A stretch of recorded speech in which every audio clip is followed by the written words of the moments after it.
Ah, Catherine de Russie, une impératrice éclairée, amie des philosophes, mécène des arts et accessoirement une femme dont la réputation ferait rougir Casanova lui-même. Oui, aujourd'hui on parle de la Grande Catherine, ou plutôt de ses petits travers.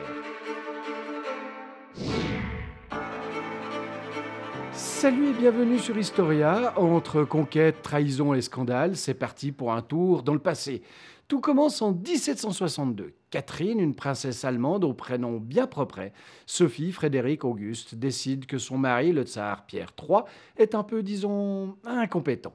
Résultat, un petit coup d'État bien propre et hop, Pierre finit mystérieusement assassiné. Le hasard fait bien les choses. Catherine monte sur le trône et devient la tsarine la plus puissante d'Europe. Et là, attention, la dame a du style. Elle gouverne un empire de 20 millions d'âmes tout en gérant sa vie amoureuse, comme un ministre de la Défense gère ses alliances. Ah, ses amants. Catherine ne vivait pas l'amour, elle l'administrait. Chez elle, la passion était une affaire d'État, avec budget, protocole et inspection du matériel. Les hommes de sa garde, sélectionnés comme des œuvres d'art. Bravoure, fidélité et musculature à faire pâlir une statue grecque. Leur mission, servir la tsarine dans tous les sens du terme. Chaque amant avait droit à sa récompense impériale. Oui, oui, oui. Un titre, un domaine, parfois même un palais. Catherine avait inventé le plan de carrière le plus motivant du siècle.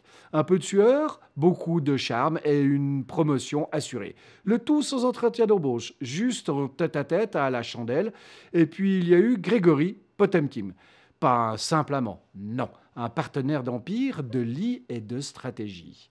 Avec lui, Catherine conquérait des territoires le jour et redessinait d'autres cartes la nuit. Un duo incandescent où les décisions politiques se prenaient souvent sur l'oreiller.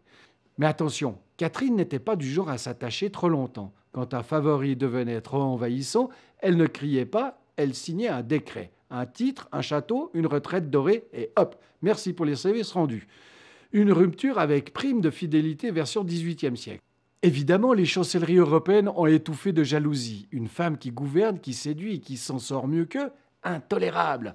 Alors ils ont inventé la rumeur la plus grotesque de l'histoire, qu'elle serait morte d'une rencontre trop passionnée avec un cheval. Le premier fake news érotico-politique du monde, signé par des diplomates frustrés, incapables de galoper aussi loin qu'elle.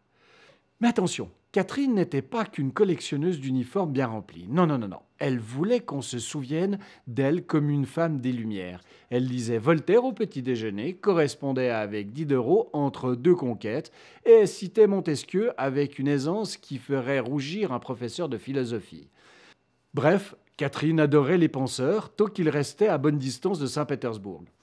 Parce que, soyons honnêtes, la liberté d'expression, c'est toujours plus charmant quand c'est chez les autres. Voltaire, d'ailleurs, la trouvait formidable. Il l'appelait la Minerve du Nord, un surnom flatteur pour une autocrate qui faisait enfermer ceux qui lisaient trop. Et Diderot, lui, est même venu jusqu'à la cour. Il pensait discuter philosophie et elle pensait communication. Résultat, il part avec des compliments, des cadeaux et aucune réforme. Un vrai influenceur du XVIIIe, payé en flatterie et dorure. Parce que dans les faits, la Russie de Catherine, c'était pas exactement la Suède démocratique. C'était plutôt une monarchie éclairée avec un interrupteur bien caché. Elle parlait des droits de l'homme le matin et signait des décrets de censure l'après-midi. Elle vantait la raison, mais elle exilait quiconque en avait trop. Et pendant qu'elle rêvait d'un peuple cultivé, elle laissait les serfs vivre comme du mobilier d'extérieur, des millions d'âmes attachées à la terre qu'on pouvait vendre avec la maison. Littéralement le pack terrain plus main-d'œuvre incluse. Mais bon, quand on règne sur 10 millions de kilomètres carrés, il faut bien hiérarchiser ses priorités. Et dans la Russie de Catherine, la liberté arrivait toujours après le bal, les conquêtes et les portraits flatteurs. Alors oui, elle voulait être une impératrice éclairée, mais disons que chez elle, la lumière n'atteignait jamais vraiment les sous-sols. Catherine aimait le luxe, et pas juste un peu. Chez elle, le faste, c'était une religion. Des palais par dizaines, des plafonds plus chargés qu'un gâteau de mariage royal, et des porcelaines fines, des jardins à la française, où même les fleurs avaient l'air de saluer. Son rêve, faire de Saint-Pétersbourg la Versailles du Nord. Et honnêtement, elle n'était pas loin du but. Dorures, salons, banquets interminables. Il ne manquait que Louis XIV et sa perruque pour que la copie soit parfaite. Sauf que Petit détail technique, Versailles ne lui avait pas été bâti sur le dos des millions de paysans enchaînés à la terre. La Russie, oui. Mais chut, on ne mentionne pas ça dans les lettres de Voltaire. Dans ses courriers, Catherine parlait d'architecture, d'art et de progrès, pas des serfs qui creusaient la terre pendant qu'elle faisait briller ses plafonds. L'Europe émerveillée applaudissait la tsarine civilisatrice sans trop regarder sous le tapis ou plutôt sous les bottes. Parce que oui, elle disait vouloir civiliser la Russie. Elle l'a fait à sa manière. Des musées splendides, des académies, des réformes rédigées à la plume d'or et des prisons pleines d'opposants. Un chef-d'œuvre d'équilibre entre culture et correction. On appelle ça le despotisme éclairé, éclairé pour le palais où chaque chandelier avait plus de bougies que la liberté de presse n'avait d'articles. Et despotisme pour le peuple, celui qui travaillait jour et nuit pour que madame puisse faire briller son trône. Mais bon, Catherine avait le sens du contraste. Pendant qu'elle collectionnait les toiles de maître, le peuple, lui, collectionnait les chaînes. Et quelque part, c'est peut-être ça la vraie définition du luxe, quand la beauté se paie par le silence des autres. Catherine avait un vrai talent, celui de garder le contrôle sur tout le temps et surtout sur tout le monde. Son image, millimétrée, sa cour, domptée, ses amants, gérés comme un cabinet ministériel, et son empire, tenu d'une main de fer, dans un gant de soie bien sûr. Avec Catherine, rien ne devait échapper à son regard, un ministre qui doute, remplacé, une favorite qui parle trop, envoyé respirer l'air de Sibérie, un général un peu trop populaire, promu très loin, là où il ne dérangera plus. C'était ça le secret du règne de Catherine.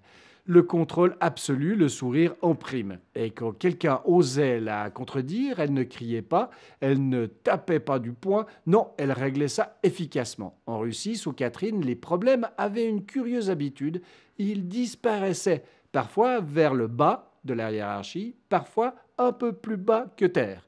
Elle menait le pouvoir comme d'autres manient l'éventail, avec grâce, mais attention à ne pas se trouver du mauvais côté du geste. Même Voltaire, son grand fan, l'a dit, Catherine est l'exemple parfait du monarque éclairé. Oui, enfin, éclairé par les lustres en or massif, pas par la démocratie.